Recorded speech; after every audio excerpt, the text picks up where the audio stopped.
You are looking at all-in-one blueprint factory with a single external connection of iron ore. This Satisfactory factory produces iron plates and rods, wires and cables, screws and rotors, and finally reinforced iron plates with modular frames. There are built-in storage containers inside of the blueprint, so this factory is also a personal storage. And as usual for my blueprints, it have fully fledged exterior. This time around I went with Art Deco motifs combined with modern gradient patterns. Once I unlock blueprints in my game progression, this factory is the first blueprint I would love to have in any Satisfactory playthrough. After all, it is the perfect driver for early to mid-game factory expansion in Satisfactory. And even in later Satisfactory tiers, you can use this blueprint factory as a forward operating base on the other side of the map.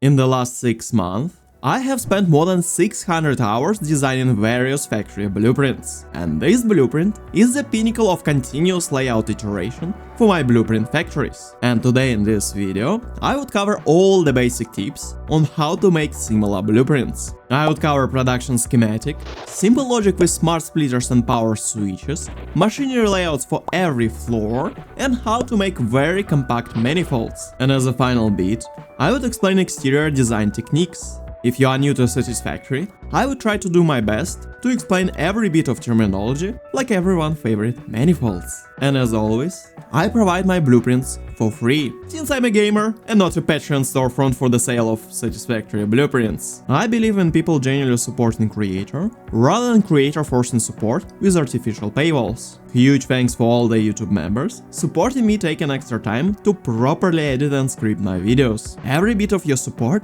really counts. So without further ado, let's begin with the blueprint factory design fundamentals in Satisfactory.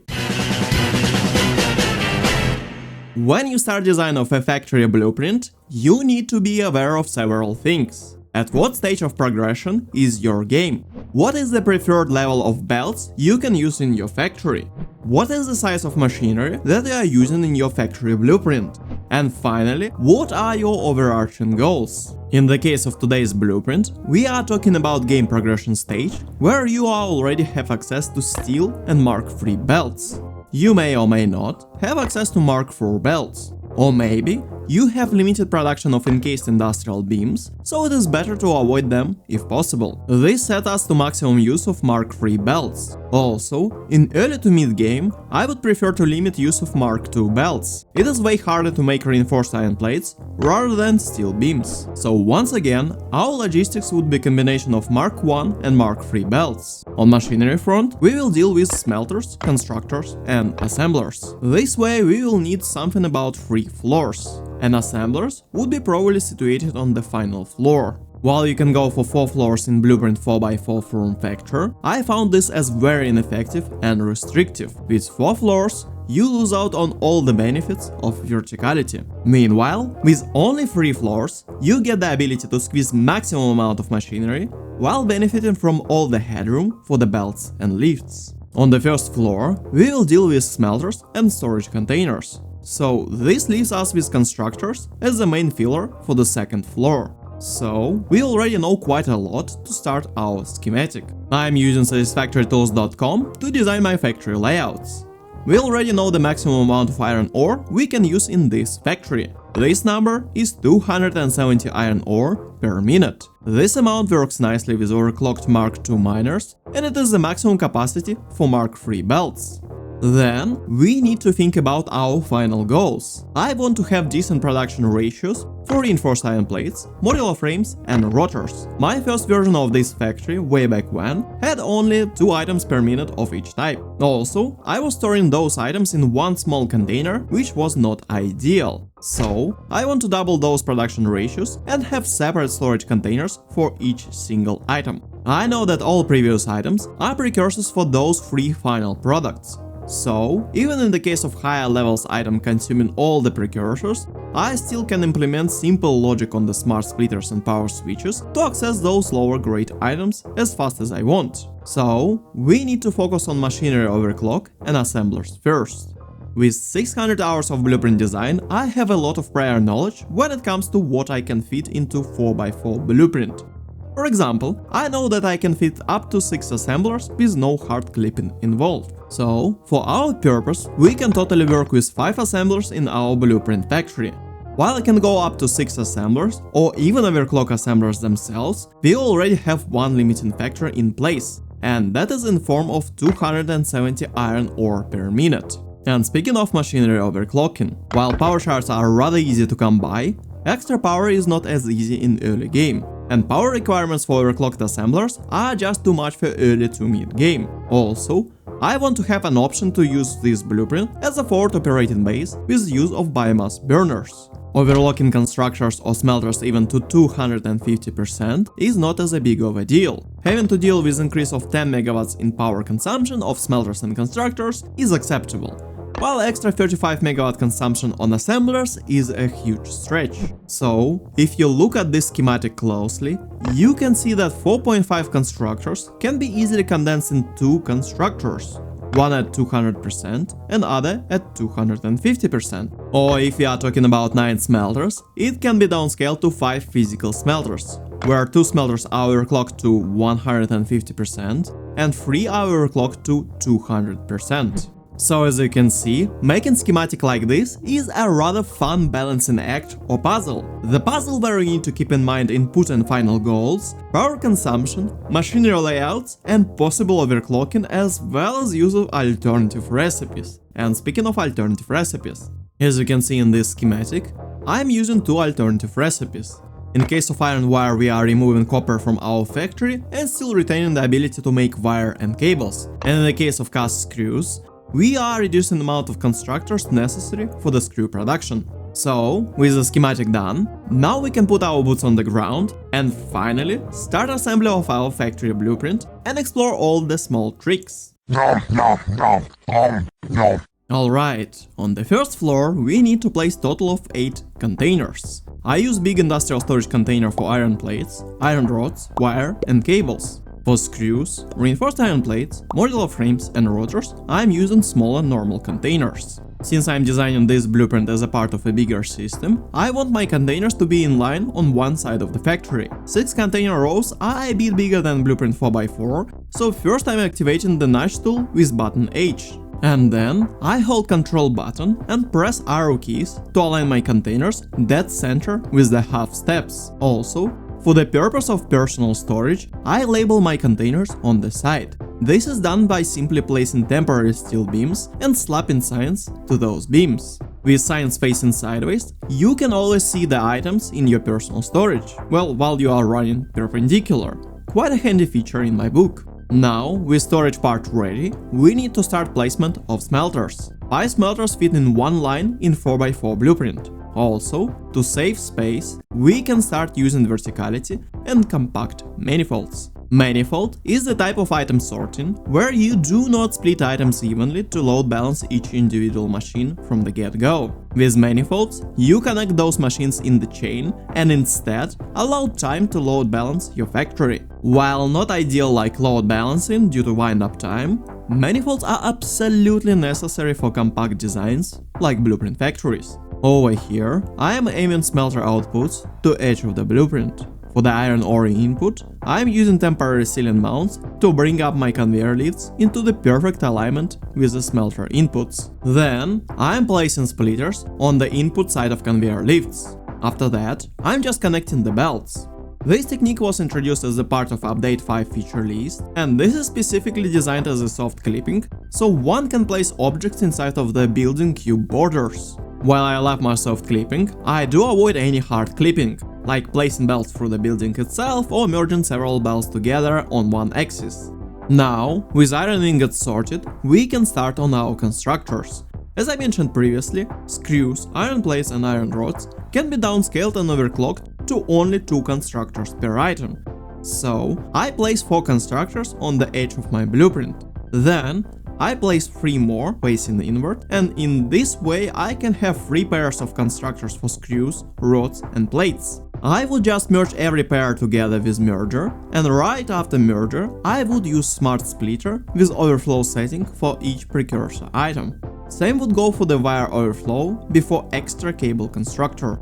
As you can notice, I'm once again using compact manifold to feed all my constructors with iron ingots. I apply verticality once again, but this time around I am placing conveyor lift holes to exploit extra space beneath my machinery, and this technique would be very important for assemblers. On the third floor I place 5 assemblers. In the blueprint 4x4, one can easily fit up to 6 assemblers with application of vertical logistics. And if you place assemblers on the edge, you can fit one splitter between 2 assemblers. As for the second assembler input, one can either connect items from beneath by using conveyor lift holes, or item can be fed from the top as a second layer.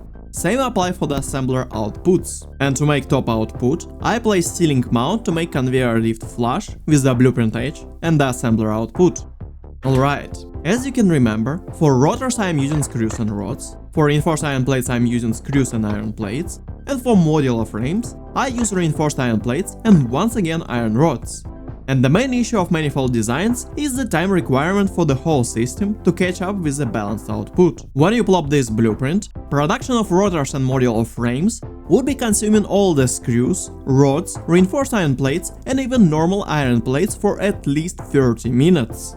Only then you will start to get a trickle of precursor items in your storage. For this reason, I upgrade my factory with several separate power chains. One power chain with all the smelters and constructors, second power chain for reinforced iron plate assemblers, and third power chain for modular frames and rotors. So, once completed, one can use total of 2 power switches to disable production of rotors and modular frames, or even reinforced iron plates. In this manner, not only you can boost production ratios of precursor items, but also you can get them right away after construction of this blueprint. This functionality is rather important for my personal style of gameplay, so I totally justify use of the smart splitters and power switches even with this early blueprint factory. After all, blueprints are unlocked quite far away into the game progression, and I'm totally fine with waiting just a tiny bit to get full functionality from my factory. And I do not want to regret my choices later down the line, just like I did with the first version of this factory back in the day.